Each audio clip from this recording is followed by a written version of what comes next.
தற்போதைய உலக போர் சூழலில் சுவாமி நம்ம இந்தியாவை பற்றி சொன்ன விஷயங்கள் எவ்வளோ போர்கள் நடந்த போதும் நம்ம இந்தியா எதுலையுமே அந்த அளவுக்கு பாதிக்கப்படலை.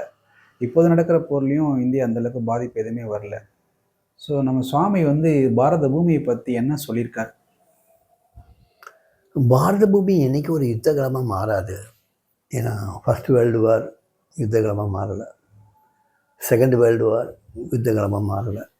ஆனால் அதுக்கு முந்தி நம்ம சமஸ்தானங்கள்லாம் இருக்கும்போது, ராஜாக்கள் இருக்கும்போது, சேர சோழ பாண்டியர்கள் பல்லவர்கள் இவங்கெல்லாம் இருக்கும்போது யுத்தகலமாக தானே இருந்தது. எல்லாமே யுத்தகலமாக இருந்தது. பாண்டியன் சேரன் மேலேயும், சேரன் சோழன் மேலேயும், சோழன் பல்லவன் மேலேயும், பல்லவன் சாளுக்கியர் மேலேயும், இன்னும் மேலே போனீங்கன்னா இன்னும் நிறைய எவ்வளவோ சண்டைகள் சச்சரவுகள். அலெக்சாண்டர் இது வரைக்கும் வந்தது காஷ்மீர் வரைக்கும் வந்தது. ஸோ யுத்த காலங்களாக இருந்த பூமி தான் இதுவும். ஆனால் ஞானிகள் இப்போ அடுத்தடுத்து வந்ததுனால போன நூற்றாண்டுலேருந்து நடந்த யுத்தங்கள் எதுவுமே பாரத பூமி வந்து யுத்தகலமாக மாறலை. அதுக்கு காரணம் ஞானிகளுடைய தபஸ். அதுக்கு காரணம் இல்லறவாசிகள் வந்து தன்னுடைய இல்லற வாழ்க்கையை செவ்வனே நடத்துறதுனால.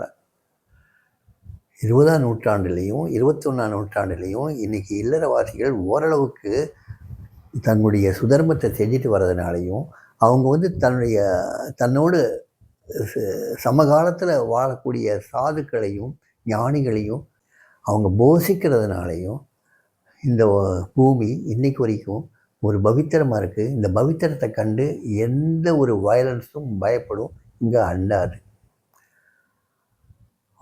அங்கங்கே சில பயமுறுத்தல்கள் இருக்கத்தான் செய்யும்.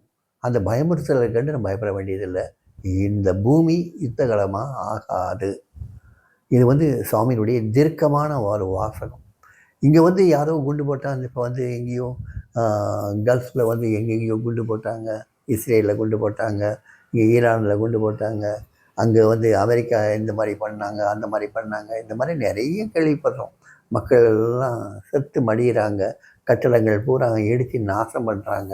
இந்த மாதிரி நாசகாரி வேலைகள் எதுவுமே இந்தியாவில் நடக்கலை, நடக்காது இனிமேல். ஆனால் இதுக்கு முந்தி நடந்தது. ஏன்னா இந்த வேலூர் இருக்குது, இந்த வேலூரில் கோயில்களை பூரா சிதைச்சாங்கல்ல. எத்தனை கோயில்களை சிதைச்சாங்க. அதே மாதிரி நிறையா இங்கேருந்து திருடி எடுத்துகிட்டு போனாங்கள்ல நம்மளை ஆண்டவங்க. பிரிட்டிஷ்காரன் வந்து ஆண்டு எத்தனை கோயிலில் திருடிட்டு போனான்.